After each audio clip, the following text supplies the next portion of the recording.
Hi friends, welcome back to ಸ್ಯಾಮ್ತನು kitchen. ಇವತ್ತಿನ ವಿಡಿಯೋದಲ್ಲಿ ಅನೇಕ ರೀತಿಯ ಕಿಚನ್ ಟಿಪ್ಸ್ಗಳನ್ನು ನಿಮ್ಮ ಜೊತೆ ಶೇರ್ ಮಾಡ್ತಾ ಇದ್ದೀನಿ.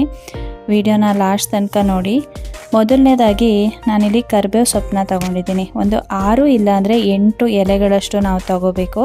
ಹಾಗೆಯೇ ಒಂದು ಬೆಳ್ಳುಳ್ಳಿ.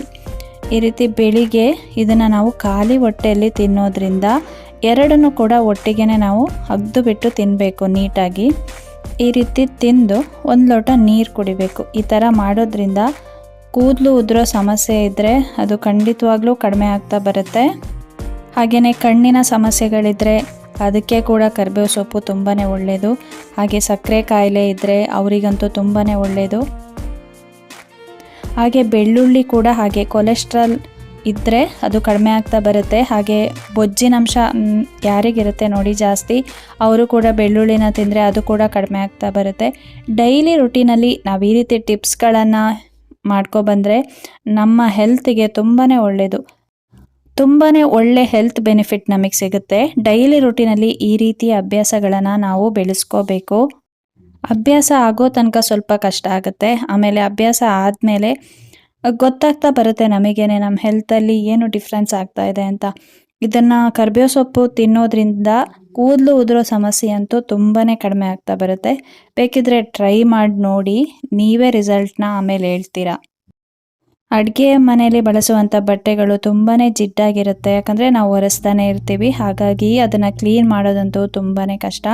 ನೀವು ಈ ರೀತಿ ಮಾಡ್ಕೊಳ್ಳಿ. ಒಂದು ಪಾತ್ರೆಯಲ್ಲಿ ಸ್ವಲ್ಪ ನೀರನ್ನು ಹಾಕಿ ಅದು ಚೆನ್ನಾಗಿ ಬಿಸಿ ಆದಮೇಲೆ ನೀವು ಡಿಶ್ ವಾಶ್ ಜೆಲ್ ಯಾವುದು ಯೂಸ್ ಮಾಡ್ತೀರಲ್ವ ಅದನ್ನು ಸ್ವಲ್ಪ ಅದಕ್ಕೆ ಹಾಕಬೇಡಿ. ಡಿಶ್ ವಾಶ್ ಜೆಲ್ ಬದಲಾಗಿ ಸರ್ಫ್ ಎಕ್ಸೆಲ್ ಕೂಡ ಹಾಕ್ಕೋಬೋದು. ಅದು ಚೆನ್ನಾಗಿ ಕುದಿಬೇಕು. ಕುದಿತಾ ಇರಬೇಕಾದ್ರೆ ಈ ರೀತಿ ಜಿಡ್ಡಿರುವಂಥ ಬಟ್ಟೆಗಳನ್ನು ಅದರೊಳಗೆ ಹಾಕಬೇಕು. ಹಾಕ್ಬಿಟ್ಟು ನೀಟಾಗಿ ಇದನ್ನು ಮಿಕ್ಸ್ ಮಾಡ್ಕೋಬೇಕು. ನೋಡಿ ಈ ಥರ ಎಲ್ಲ ಮಿಕ್ಸ್ ಮಾಡಿ ನಾವು ಮತ್ತೆ ಕುದಿಯುತ್ತೆ ಅಲ್ವಾ ಪಾತ್ರೆಯಲ್ಲಿ ನೀರು, ಮತ್ತು ನಾವು ಸ್ಟವ್ನ ಆಫ್ ಮಾಡಿದ್ರಾಯ್ತು. ಹಾಗೆಯೇ ಇದನ್ನು ಒಂದು 2 ಗಂಟೆ ನಾವು ಬಿಡಬೇಕಾಗತ್ತೆ. ಇಲ್ಲಾಂದರೆ ರಾತ್ರಿ ನೀವು ಈ ರೀತಿ ಹಾಕಿ ಹಾಗೆ ಇಟ್ಟು ಬೆಳಿಗ್ಗೆ ಕೂಡ ಇದನ್ನು ವಾಶ್ ಮಾಡಿಕೊಂಡ್ರೆ ನೀಟಾಗಿ ಅದರಲ್ಲಿ ಏನು ಜಿಡ್ಡಿನಂಶ ಇರುತ್ತೆ ಅಲ್ವಾ ಅದೆಲ್ಲ ಹೋಗುತ್ತೆ. ನೀವು ತುಂಬ ಉಜ್ಜಿ ತೊಳಿಬೇಕು ಆ ಥರ ಏನೂ ಇಲ್ಲ, ಆರಾಮಾಗಿ ಅದೆಲ್ಲ ಬಿಟ್ಕೊಂಡಿರುತ್ತೆ. ಈ ರೀತಿ ಮಾಡೋದ್ರಿಂದ ವಾಶ್ ಮಾಡೋದು ಕಷ್ಟನೇ ಆಗಲ್ಲ, ಈಸಿಯಾಗಿ ಮಾಡ್ಕೋಬೋದು. ಹಾಗೆ ಇದ್ರ ಜೊತೆ ಸ್ಕ್ರಬ್ಬರ್ಗಳಿದ್ರೆ ಅದನ್ನು ಕೂಡ ಹಾಕಿ ಇಟ್ಟರೆ ಅದು ಕೂಡ ಕ್ಲೀನ್ ಆಗುತ್ತೆ. ಈ ರೀತಿ ನಾವು ವಾರಕ್ಕೊಂದ್ಸಲ ಮಾಡೋದ್ರಿಂದ ನಾವು ಅಡುಗೆ ಮನೆಯಲ್ಲಿ ಉಪಯೋಗಿಸುವಂಥ ಬಟ್ಟೆಗಳು ತುಂಬಾ ನೀಟಾಗಿರುತ್ತೆ. ಇದನ್ನೆಲ್ಲ ಚೆನ್ನಾಗಿ ವಾಶ್ ಮಾಡಿ ಮತ್ತೆ ನಾವು ಒಣಗೋದಕ್ಕೆ ಹಾಕ್ಕೋಬೇಕಾಗತ್ತೆ.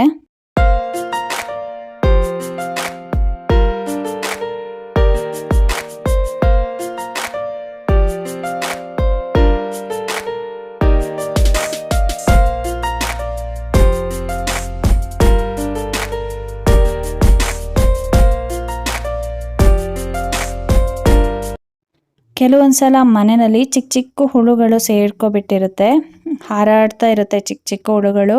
ನಾವು ಹಣ್ಣು ಇಟ್ಟಿರ್ತೀವಿ, ಇಲ್ಲ ಟೊಮೆಟೊ ಹಣ್ಣೆಲ್ಲ ಇಟ್ಟಿರ್ತೀವಲ್ವ ಅಲ್ಲೆಲ್ಲ ಓಡಾಡ್ತಾನೆ ಇರುತ್ತೆ. ಒಂದು ಸಲ ಆ ಹುಳುಗಳು ಬಂದು ಸೇರ್ಕೊಬಿಟ್ರೆ ಆಮೇಲೆ ಅದನ್ನು ಓಡಿಸೋದು ತುಂಬಾ ಕಷ್ಟ. ಆ ಹುಳುಗಳು ಬರಬಾರ್ದು ಅಂದರೆ ಈ ರೀತಿ ಮಾಡಿ ನಿಂಬೆ ಹಣ್ಣನ್ನು ಈ ಥರ ಕಟ್ ಮಾಡಿಬಿಟ್ಟು ಅದಕ್ಕೆ ಲವಂಗನ ಈ ರೀತಿಯಾಗಿ ಇಡಬೇಕು. ಇದನ್ನು ನೀವೆಲ್ಲಿ ಫ್ರೂಟ್ಸ್ ಇಡ್ತೀರ ಅಲ್ವಾ ಅಲ್ಲಾಗಿರ್ಬೋದು ಅಥವಾ ಆ ಹುಳುಗಳು ಬರೋ ಜಾಗಕ್ಕಾಗಿರ್ಬೋದು ಅದನ್ನು ಇಟ್ಟರೆ ಆ ಹುಳುಗಳು ಕ್ರಮೇಣ ಕಡಿಮೆ ಆಗ್ತಾ ಬರುತ್ತೆ. ಸ್ಮೆಲ್ಲಿಗೆ ಅದು ಹೋಗ್ಬಿಡುತ್ತೆ. ಅಂದರೆ ನಿಂಬೆಹಣ್ಣಿನ ಸ್ಮೆಲ್ಲು ಹಾಗೆ ಲವಂಗ ಸ್ಮೆಲ್ ಏನಿದೆ ಆ ಸ್ಮೆಲ್ಲಿಗೆ ಮತ್ತೆ ಅದು ಬರೋದೇ ಇಲ್ಲ.